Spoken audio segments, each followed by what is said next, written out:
Muy bien. Como lo acaba de decir Luis, mi ponencia se titula Naturalismo epistemológico, una defensa contra Owen frente a Popper. Voy a hacer una breve introducción de lo que va a abordar esta ponencia.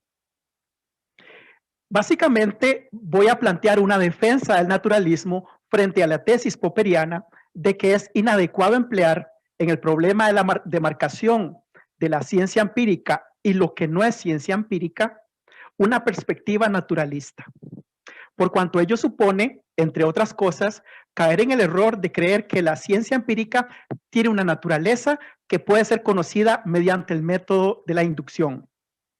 Para Popper, lo que debemos entender por ciencia empírica es producto de una convención sobre las reglas del método científico. Hay mejores y peores reglas, de manera que una teoría del método nos debe indicar qué reglas debemos elegir en vistas del crecimiento del conocimiento. El criterio de demarcación debe ser compatible entonces con la elección de un método científico, esto es, un conjunto de reglas que posibiliten el crecimiento del conocimiento. Como se verá, para Popper la inducción y el principio de verificación no lo pueden hacer posible, siendo la deducción y el principio de falsación su apuesta para demarcar y caracterizar la ciencia empírica de lo que no es ciencia empírica.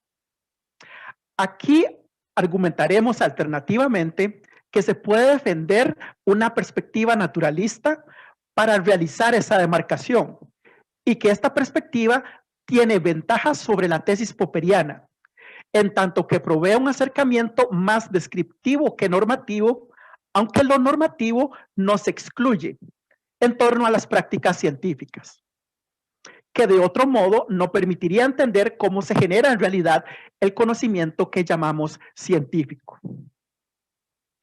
Paso ahora a caracterizar la posición de Popper, su posición en contra del naturalismo epistemológico.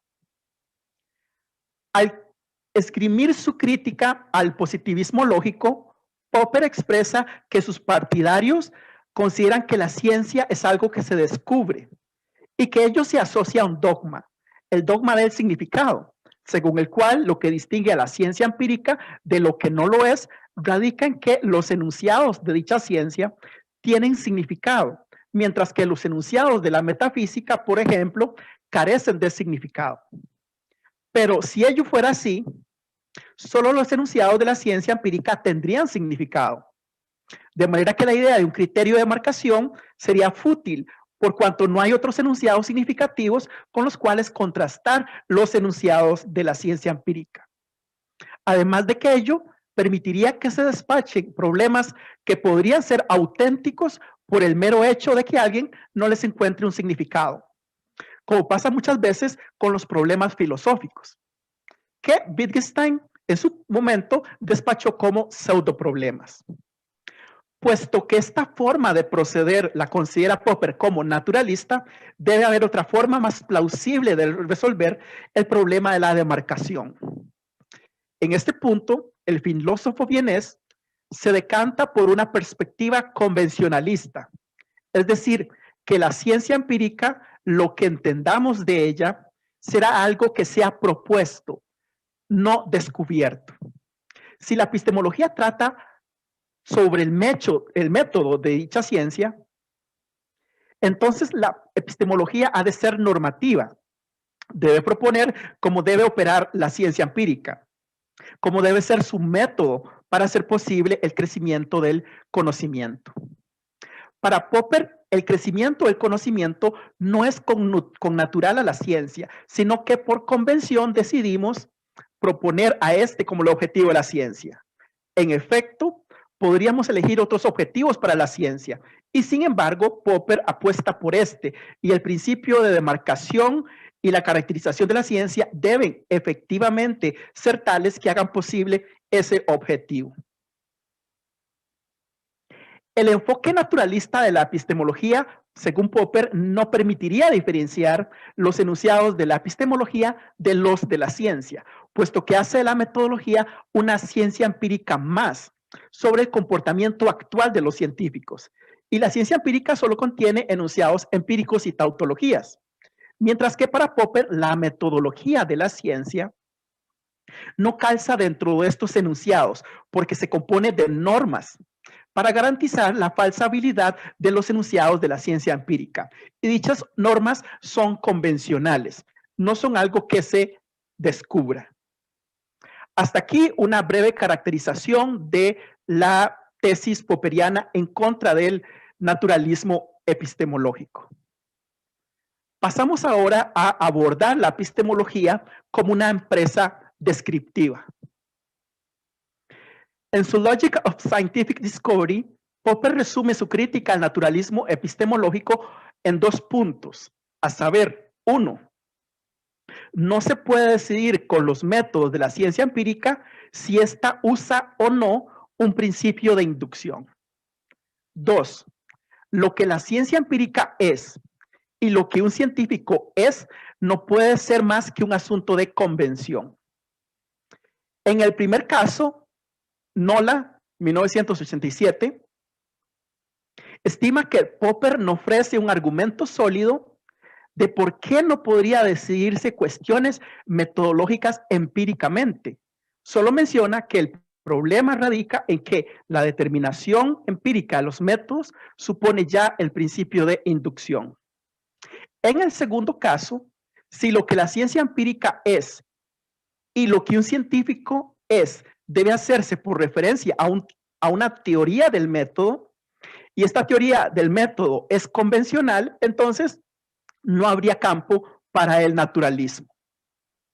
Sin embargo, Nola asevera que hay consideraciones metodológicas que son empíricas, lo que lleva a Popper, de hecho, a pasar por alto el actual desarrollo histórico de la ciencia, y en particular la forma como los científicos entienden sus propias teorías. Por su parte, la objeción de Preston, 1994, consiste en caracterizar a Popper, ¿verdad? Como teniendo un error a la hora de presentar a los positivistas lógicos.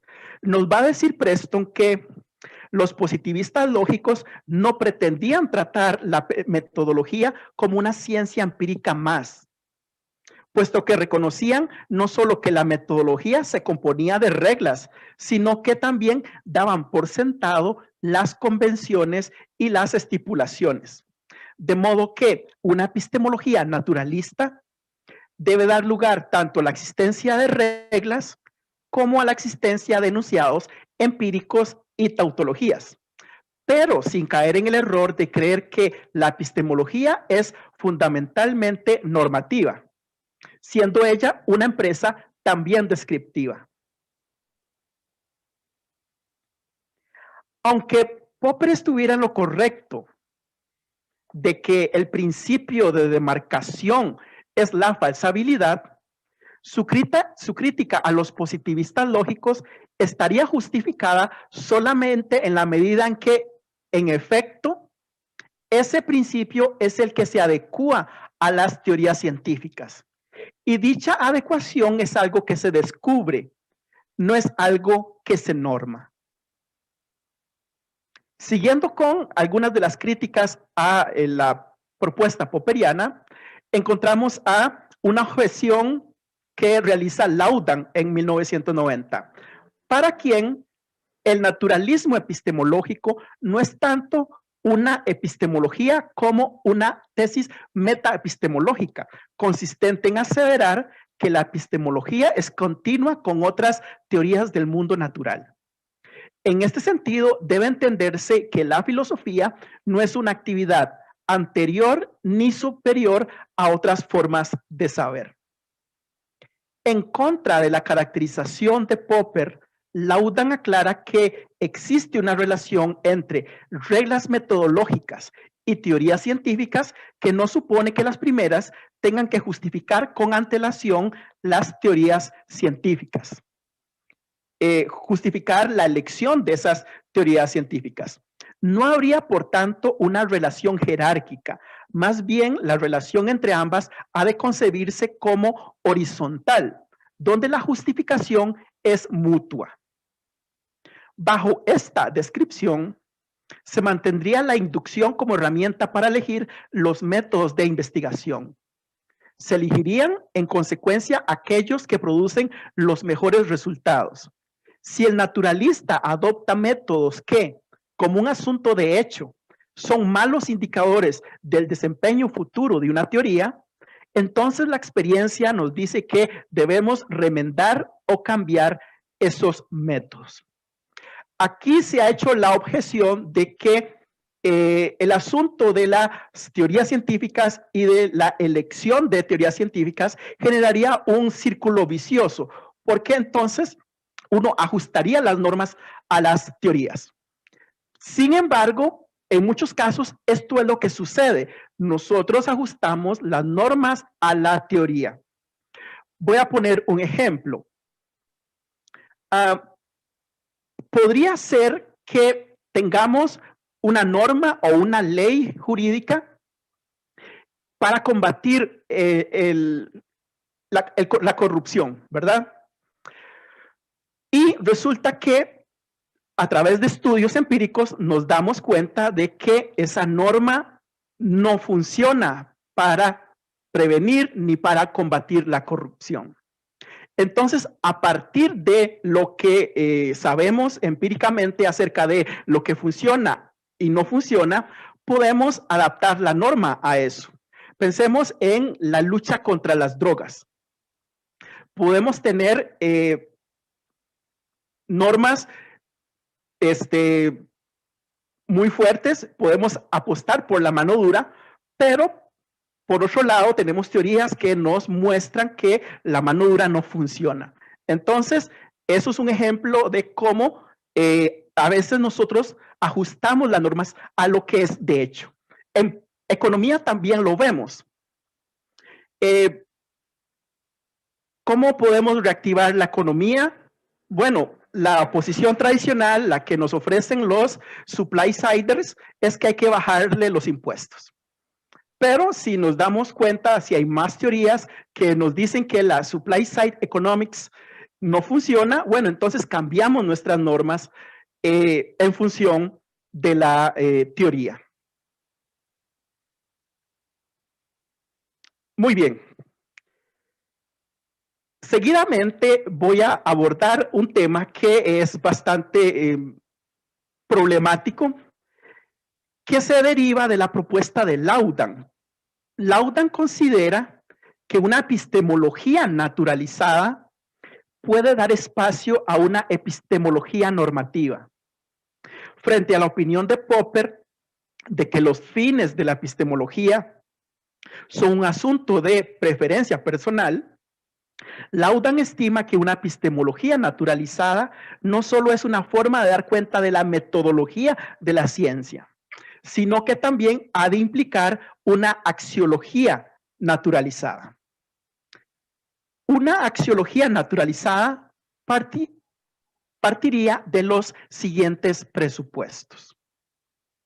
A. Los historicistas están en lo correcto en que los fines y los métodos de la ciencia han cambiado a lo largo del tiempo. B. Los mismos mecanismos que guían el cambio de los fines de la ciencia pueden guiar al epistemólogo en la selección de las virtudes epistémicas. C. Los fines de la ciencia deben ser realizables. De lo contrario, una epistemología prescriptiva no podría sostenerse. Y por último, D. Cualquier propuesta sobre los fines de la ciencia debe retener en la medida de lo posible como científico el trabajo actual que es considerado adecuadamente como tal. Sin embargo, Guillaumin 2008 cuestiona el componente normativo del naturalismo de Laudan, argumentando que hay al menos dos situaciones en la ciencia que no pueden explicarse con este tipo de naturalismo. A saber, 1. cuando hay situaciones metodológicas inéditas y cuando las reglas no funcionan cuando deberían hacerlo.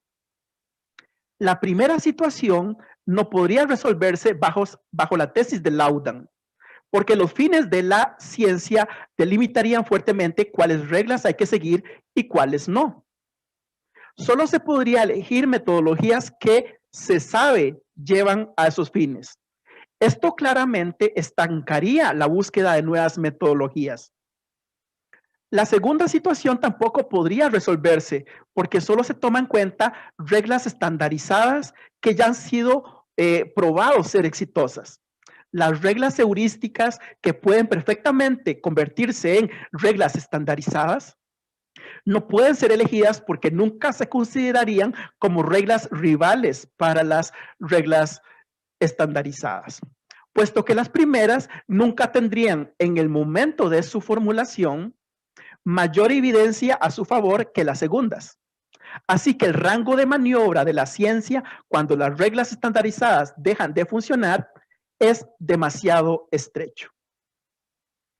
Puede decirse que el proyecto de una epistemología normativa naturalizada resulta un último eslabón en contra de la idea de que la epistemología es una empresa en la cual se establecen por convención las reglas del método científico, a espaldas de lo que realmente hacen los científicos, como sería el caso de la concepción popperiana. La fuerza de esta epistemología, sin embargo, esta epistemología normativa naturalizada, radicaría, hay que resaltarlo, en el éxito probado de uno o varios métodos de investigación científica. Su problema, como lo intuye Guillaumin, es su rigidez para propiciar y dar cuenta del cambio, lo que le resta verdadero encanto a este proyecto. Podríamos decir que un proyecto de epistemología normativa naturalizada sería como el último eslabón de la naturalización de la epistemología. Un último eslabón que uno decide si da el pie adelante, dar un paso adelante o no. Considero que, al menos en este punto, la crítica de Guillaumin a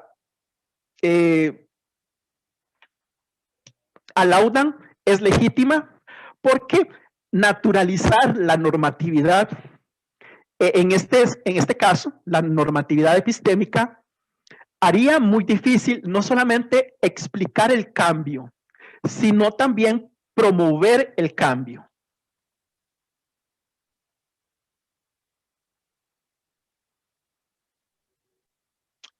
Seguidamente abordaré dos temas conexos a de la epistemología naturalizada, que tienen que ver con el propósito de la ciencia y las diferentes formas en que podemos analizar la ciencia. Debe quedar claro que el naturalismo es una tesis metametodológica que tiene un componente empírico y otro normativo. Su componente empírico consiste en proveer criterios empíricos para la elección de teorías. Dichos criterios, a su vez, pueden estar sometidos empíricamente a selección y exclusión. El componente normativo, por otra parte, consiste en conservar el rol tradicional prescriptivo de la epistemología, al establecer criterios evaluativos para preferir una metodología a otra. Esto es, nos dice qué debe hacer un científico, no solamente describe lo que de hecho hace. Lo interesante de la posición de Laudan es que justifica su tesis a partir del supuesto de la identidad estructural entre filosofía y ciencia. La filosofía tiene un componente empírico y la ciencia tiene un componente normativo. Por ende, ambas funcionan de manera más o menos parecida. En cuanto a tesis metametodológica, el naturalismo no se pronuncia de antemano sobre si hay más de un método o más de un propósito de la ciencia. Ello, como es de esperar, depende del desarrollo histórico de la ciencia. aunque por ser una tesis epistemológica, no puede ser desligada de la cuestión de la verdad. Es por ello que se considera justo el reclamo de Sankey hacia Laudan, en el sentido de que si la ciencia tiene como fin alcanzar la verdad, o al menos acercarse a ella, lo puede hacer por diferentes medios adecuadamente validados, sin tener que multiplicar sus propósitos. De hecho, el realismo es una tesis metafísica perfectamente adecuada al naturalismo, a pesar de que no se impliquen. Interesantemente, Laudan y Popper en este punto coinciden en el que la ciencia puede tener muchos propósitos. En el caso de Laudan, esos propósitos se verifican, el cambio de esos propósitos se verifica históricamente, y en el caso de Popper, esos propósitos se definen por convención. Entonces, no hay un propósito natural de la ciencia. La crítica de Sankey es sobre todo a Laudan, sobre la multiplicación de los propósitos de la ciencia. Si uno es realista, uno tiene que aceptar que la ciencia nos acerca hacia la verdad. Y entonces, el realismo es una tesis metafísica perfectamente adecuada al naturalismo. No habría una contradicción entre defender que el objetivo principal de la ciencia es alcanzar la verdad o acercarse a ella, y el naturalismo. Paso al segundo tema conexo, que es referente a las diferentes formas de analizar la ciencia. En línea con lo que ha argumentado Jerzy Jedlimin, respecto de que la epistemología no debería simplemente someterse a una lucha por la supervivencia del paradigma tradicional, aquí entraría la propuesta popperiana y el naturalista, donde solo uno de ellos deberá concebirse como respetable, cercenando las fuentes de las que podría nutrirse. Resultan oportunas las siguientes palabras de Carnap. La tarea de analizar la ciencia puede ser enfocada desde varios ángulos. Algunas de estas investigaciones de la actividad científica pueden ser llamadas historia, psicología, sociología y metodología de la ciencia. Es decir, que bajo esta afirmación de Carnap es perfectamente posible concebir una epistemología descriptiva como también una epistemología normativa. En el caso de Carnap propiamente, se acerca más, de hecho, sus desarrollos epistemológicos se acercan más al reconstruccionismo racional de Popper. A diferencia de Neurath, otro positivista lógico, que algunos dicen se adelantó al proyecto de naturalización de la epistemología que llevó a cabo en su momento William Burns Orman Quine. Esta referencia a Carnap se da en el contexto de la discusión acerca de si hay una diferencia esencial entre la epistemología vista como una reconstrucción racional de las actividades de los científicos en términos popperianos o como psicología empírica en términos quinianos. Lo que nos dice Jedlimin es que en cualquiera de los dos casos, las teorías resultantes no serían más que modelos idealizados. Ahorita llego a la conclusión. Le quedan 5 minutos, aprovecho. Gracias. Con la introducción del tercer mundo, el mundo de las proposiciones, teorías y problemas, Popper quiso desterrar al sujeto cognoscente de la epistemología. Para el filósofo vienés, el tercer mundo era un mundo de contenidos proposicionales que, una vez creados por las mentes humanas, se independizaban de estas y adquirían una existencia objetiva. Su verdad, a la sazón, no requería considerar las actitudes de los sujetos ante dichos contenidos. Por tanto, quedaba sin trascendencia cualquier intento de formular una epistemología de la creencia. En contra de esta pretensión, Santilli muestra que elementos empíricos como los estados del sujeto se mantienen vigentes dentro de las discusiones epistemológicas, debido a que el problema del fundamento empírico del conocimiento no puede resolverse a espaldas de las capacidades y limitaciones cognitivas del sujeto. La naturaleza de la cognición y los sesgos cognitivos de los científicos, a pesar de que complejizan más la epistemología, se han convertido en parte ineludible del análisis de la ciencia, enriqueciéndolo. Paso ahora a las conclusiones de mi trabajo. En este trabajo se intentó proveer razones para no descartar el naturalismo epistemológico en contra del antinaturalismo popperiano, pues se considera de mucha importancia enfatizar el aspecto descriptivo de la epistemología, más allá de su función normativa. Evidentemente no puede descartarse la función normativa de la epistemología. Sin embargo, dicha función no imposibilita adoptar un enfoque naturalista. Las conclusiones son varias. Primero, naturalizar la epistemología y las consideraciones metodológicas no implica reducirla a una ciencia empírica más, aunque de hecho involucre consideraciones empíricas, como quedó plasmado en el desarrollo de mi ponencia. Dichas consideraciones impiden que se conciba como una empresa exclusivamente normativa. El principio de marcación no puede hacerse, por otro lado, voy a quitar aquí algo, a espaldas de la naturaleza de las teorías científicas, a lo que éstas son de hecho. Tiene poco sentido formular una epistemología que determine a priori lo que hace que una teoría sea científica. Tanto la epistemología como la ciencia tienen componentes descriptivos y normativos que pueden ser abordados naturalísticamente en virtud de su identidad estructural. El contexto de descubrimiento y el contexto de justificación enriquecen de hecho el análisis de la ciencia. De ahí que su tratamiento no debe ser mutuamente excluyente. Y esto abre entonces la posibilidad de incluir la psicología, en especial la cognitiva, en el corazón mismo de la epistemología. Con esto termino mi participación. Muchas gracias a todos.